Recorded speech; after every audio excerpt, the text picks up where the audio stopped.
ethi awucacisela abantu mfethu abakwisekayo abakulandelayo ukuthi kwenzakalani phakathi kwakho nondoda nakanuba, njengoba kuvezile izolo ukuthi semxabene ngale ndlela yokuthi phela alisaboni ngaso linye, awusizi bangisha ama-calls, iningi izinto ey'khona ey'velayo.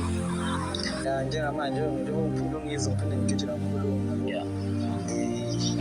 Umuntu yamanje angazi ukuthi nje ngizwa ngathi nje ngisadunelwa because I-understand ukuthi kwenze kanjani. Yeah. Kodwa engikukhumbula nokuthi ekusebenzele ukuthi mina nondodana yathini, ngingasho ukuthi mina nondodana indlela yokuthi esikhombisa ngakhona ukuthembana, even ngathiwa sibizwe kumcimbi, yabo ngiyamkhombisa umuntu angilongitshela ukuthi wasende imali ukuthi sihambe emcimbini, usendele imali ukuthi siyakhuluma nalo muntu omnikeza umcimbi, ngimkhombisa okay nayo imali ebesendile nakho la ngithi abasende emalini for umcimbi, then size-place ayibone nayo sihlezi sikhombisa ubufakazi nakuye kanjalo uma kuthiwa baxhumane naye futhi kwendisa even nje iphini nekhadi lakhe benzeke yaziwa yimina nami yami yaziwa yena, so asihlelani lutho.